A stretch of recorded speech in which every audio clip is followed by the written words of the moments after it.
Topaz is one of my favorite characters in Honkai Star Rail, and since she came out, I was one of the people that were saying this character will become better and better in the future. Despite Honkai Star Rail having power creep every time a new character comes out, some characters are still holding in or even becoming better. And today we have to specifically talk about Topaz and how good she is and how she is the type of character that a lot of people should get in Honkai Star Rail. But before that, I have to pay the bills. If you want to top up in Honkai Star Rail with cheaper prices only using your UID, Loot Bar is the best place. This Loot Bar is highly secure, fast, and has so many discounts. Because for example, if you want to buy 6k gems in Honkai Star Rail, you will buy them for $100 in the game. But with Loot Bar, you will buy them for $86. And not only that, if you use my link in the description, you will get another discount. So all you have to do is choose your bundle, put your UID here, put your server, and click on top up now. And as you see, I got them with the double top up. Make sure to click on the link in the description to get even more discounts. Anyway, back to the video. So after the introduction of Fei Xiao, we saw that Topaz has the second most powerful team in the game according to Pridwin, and that's an insane number. The usage of this character is getting higher and higher, but initially it got skipped by a lot of people. So a lot of people when they started thought that Topaz is a character that works as a main DPS that can't be used with a lot of other characters in the game. It didn't have a lot of synergy, and that's the problem with people when they look at meta in gacha games. Especially at the start, they only think about a main DPS, a support, a healer, and a sub DPS or another support, and people were using Pela and then another support to make it very powerful as a team. But when I looked at her kit, the fact that she can use her follow-up attacks and the condition of using this follow-up attack is so universal that any character can use it is what made me think, what if this character can be used as a sub DPS or at least a second DPS? And even with her solo numbers without another DPS, it was already good. So by checking all of that, and then with the introduction of Dr. Ratio,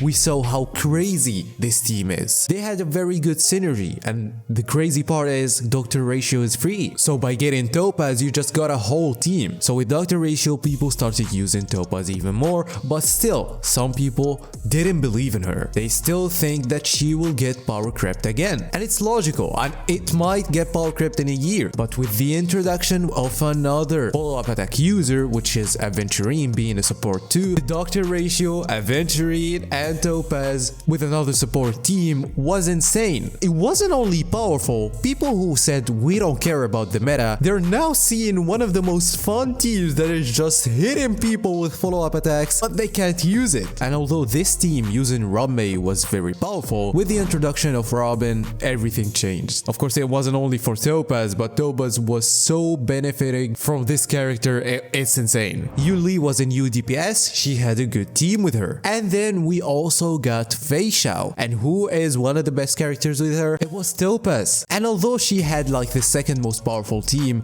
and this is a replacement for Dr. Ratio, even though Fei Xiao is more powerful than him, just by replacing Fei Xiao, you will get the fourth most powerful team. She's one of those DPSs that are very universal, and with the introduction of Apocalyptic Shadow, she's shining even more. This game mode is just very good for her, because people think of a main DPS that has some types of debuffs and think that the debuffs aren't gonna help. With the addition of having an insane amount of damage, like being able to debuff and then do insane numbers, that's why she's not considered a full damage dealer. And that's why in the Memory of Chaos, in Pure Fiction, in Apocalyptic Shadow, she's usable. But what about the future? Did Topaz reach her peak? And that's the greatest thing about her. She doesn't reach a peak. If characters are getting power crept and new characters are better, Topaz isn't getting power crept. She's becoming even more powerful. So her place in the S tier, or at least in the A tier, will never change. And who knows, it might become even better. And that's the talk about Topaz. Tell me if you want more content about Honkai Star Rail, and if you liked the video, don't forget to like and subscribe. And yeah, that was the video. Bye bye.